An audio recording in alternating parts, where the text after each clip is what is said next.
अस्सलाम वालेकुम student. Exercise 2.1 question number 12 काफ़ी इम्पॉर्टेंट है ये क्वेश्चन, क्योंकि इसमें आपके पास वेरिएबल कौन सा है वो v के नाम से उन्होंने यूज़ किया है। Variable names actually dummy naming होती है। आपके पास अगर साइन x लिखा हुआ है, इसको आप साइन t भी बोल सकते हैं, साइन v भी बोल सकते हैं, तो ये डमी नेमिंग होती है। बट सेंस को समझना है कि that is a structure and that is a variable. तो देखें, थोड़ा कॉम्प्लिकेटेड सा क्वेश्चन उन्होंने दिया है, sine cube of cause of 2v, और वो कहते हैं कि डिफ्रेंशिएट करें इसको और with respect two variable involved. Variable तो हमारे पास v इन्वॉल्व है, ठीक है। तो आप ये कह लो कि dy/dv हमें चाहिए इसके आंसर में, मतलब ये उसने पूछा है।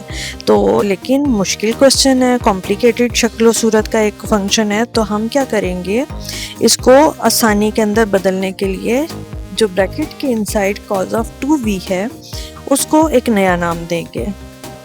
हम कॉज ऑफ 2v को t का नाम दे देते हैं, t के नाम से इसको आगे लेके चलते हैं, तो हमारा गिवन फंक्शन जो सा है बहुत आसान हो जाएगा। सो हमने इसको एक नया नाम दिया, that is t। Let t is equal to cos of 2v।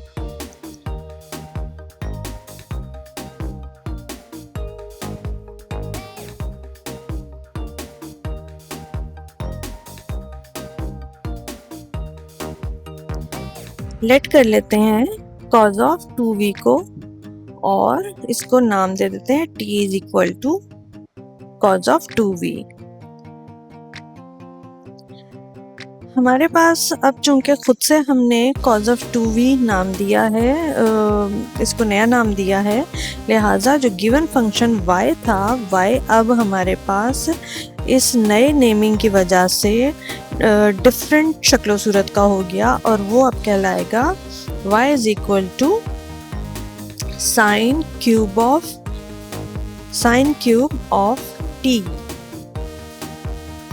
देखें, so equation 1 becomes y is equal to sin cube of t।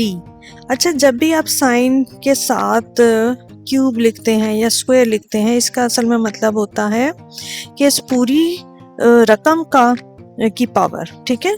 तो अब जैसे कि हमारे पास इक्वेशन नंबर 3 लिखी हुई है, हम इसी को स्टार्ट करते हैं डिफरेंशिएट करना, और राइट साइड पे t वेरिएबल है, लिहाजा हम t वेरिएबल की रिस्पेक्ट से डिफरेंशिएशन का प्रोसीजर स्टार्ट कर रहे हैं। सो हमारे पास d/dt लिखा जाएगा लेफ्ट हैंड साइड पे भी और राइट हैंड साइड पे भी। तो d/dt of y is equal to d/dt of sine cube t, ठीक है। और अब आपने क्या करना है, साइन क्यूब t को बेसिकली इसके ट्रू मीनिंग के सेंस में इसको देखना है, which is actually sine of t का होल क्यूब। अब आप साइन ऑफ t के होल क्यूब के ऊपर जब डिफरेंशिएशन का प्रोसीजर को आगे चलाएंगे, तो आपको आइडिया होगा कि आपने सबसे पहले पावर रूल का इस्तेमाल करना है। लिहाजा पावर रूल ऑफ डिफरेंशिएशन कहती है, पावर उतर के स्टार्ट में लिखी जाती है, और जिस रकम की पावर होती है उसमें 1 का डिक्रीज किया जाता है, और उसके बाद मल्टीप्लिकेशन की फॉर्म में आगे हम डेरिवेटिव लेते हैं जिस फंक्शन की पावर थी, और हमारे पास फंक्शन था साइन t जिसकी पावर चल रही थी। लिहाजा फॉर्मूला लिखने के बाद अब सिंप्लीफिकेशन का स्टेप चल रहा है। d/dt ऑफ साइन t आपको मालूम है कॉज ऑफ t कहलाता है, और होल पावर 3 - 1 ने होल पावर 2 दे दी, जिसको हमने साइन 2t लिख दिया, बल्कि साइन स्क्वायर t लिख दिया, ठीक है। dy/dt हमारे पास चला आ रहा था, और ये हमारे पास सारा डिफरेंशिएशन का आंसर आ गया है। अब आगे हम चलते हैं इसको नंबरिंग करके। हमने इक्वेशन नंबर 3 को डिफरेंशिएट किया, स्टिल हमारे पास इक्वेशन नंबर 2 अनटच्ड है, उसके ऊपर हमने अभी तक वर्किंग नहीं की। सो अब हम इक्वेशन नंबर 2 को डिफरेंशिएट करने लगे हैं। इक्वेशन नंबर 2 को राइट हैंड साइड के वेरिएबल की रिस्पेक्ट से हम डिफरेंशिएट करेंगे। राइट साइड पे हमारे पास वेरिएबल क्या है इक्वेशन नंबर 2 के अंदर, वो है v। सो हम डिफरेंशिएट करेंगे equation number 2 with respect two variable v। जिसका मायने ये है कि डी अपॉन डी वी हमने लिखना है अपने क्वेश्चन के लेफ्ट हैंड साइड की टर्म के लिए भी और राइट हैंड साइड की टर्म के लिए भी। So D upon D we of T is equal to D upon D we of cos 2 times V. अच्छा, जब लेफ्ट हैंड साइड पे जो D T upon D V आ जाएगा, राइट हैंड साइड पे जब आप डिफ्रेंशिएशन का प्रोसीजर स्टार्ट करेंगे तो जैसे आपने कॉज ऑफ एक्स के लिए याद किया हुआ था, derivative of cause of x होता था माइनस साइन ऑफ एक्स, बिल्कुल उसी प्रोसीजर के अकॉर्डिंग एक्स की जगह पे हमारे पास 2v है, लिहाजा माइनस साइन ऑफ 2v आ जाएगा और इससे आगे डिफ्रेंशिएशन का प्रोसीजर मज़ीद चलेगा इनटू वो जो x की जगह पे जो भी टर्म आपके पास पड़ी हुई है वो है 2v, तो अब आपने 2v का डेरिवेटिव लेना है।